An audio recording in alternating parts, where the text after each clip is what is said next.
ayaw makipaglaro ng anak mo sa iba, baka sign of depression na po yan. Huwag po natin baliwalain ang sobrang pagkamahiyain ng anak natin. Maraming magulang po ang nag-message sa atin guys. Mahigit 500 plus private messages na natanggap natin for the past weeks. At ang common na tanong nila, bakit ang anak ko ayaw makipaglaro sa iba at lagi nakatago sa likod ko? Ang akala mong normal na hiya ng anak mo ay maaari na palang isang malalim na takot na kung hindi maagapan ay magiging hadlang sa paglaki niya at sa pag-aaral niya. Panoorin mo ang 5 critical signs na ito, lalo na ang sign number 5 na madalas natin mapagkamalang disiplinado lang ang bata.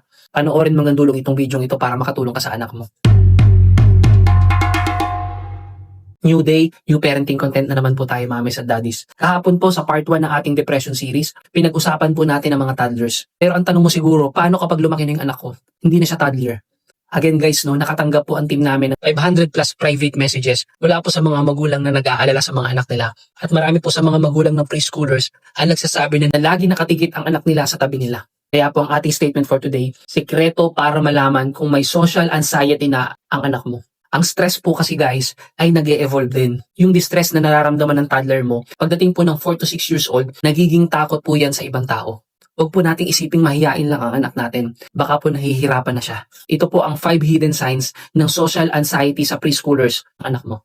First, selective mutism. Hindi pagsasalita sa ibang tao. Sabi po ng mga psychologist, kapag ang anak mo raw ay sobrang daldal sa bahay pero biglang nagpi-freeze at ayaw bumate o magsalita man lang sa labas, hindi po ito kawalang galang. Ito po ay isang anxiety response para po siyang napipipi dahil sa sobrang takot niya na ma-judge ng ibang tao. Second natin guys, somatic complaints. Sakit ng katawan bago ang school.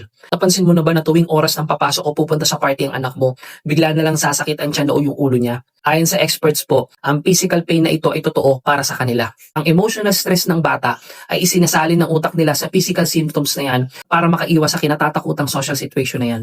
Pangatlo natin guys, hypervigilance o sobrang pagbabantay. Ito yung bata na lagi nag-o-observe sa gilid at ayaw sumali. Tinitingnan nila ang bawat galaw ng ibang bata, hindi dahil sa curious sila, kundi dahil nag-a-assess sila ng possible na sakuna.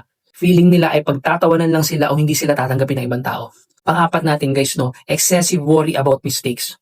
Ang preschooler po na may distress ay sobrang takot na magkamali. Umiiyak sila kapag hindi perfect ang drawing nila o kapag hindi nasunod ang isang rule na gusto nilang sundin. Ang tawag po ng mga experts dyan ay fragile self-esteem. Yan po ay isang pundasyon ng early childhood depression. At pinakahuli natin guys, compulsive goodness o ang masyadong masunurin. Ito po ang pinakamapanlinlang na senyales. Akala natin okay na dahil disiplinado yung anak natin.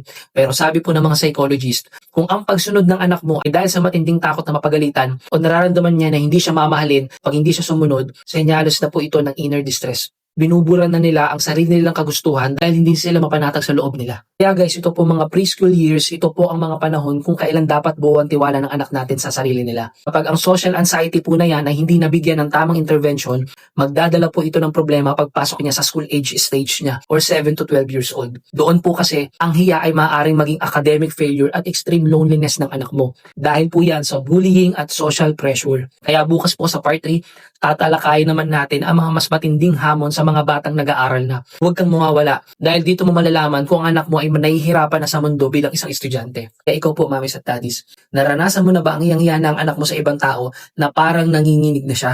I-comment po na dito kung nakasubaybay ka sa seryeng ito para malaman po natin kung ilang magulang pa ang kailangang makarinig ng mensaheng ito.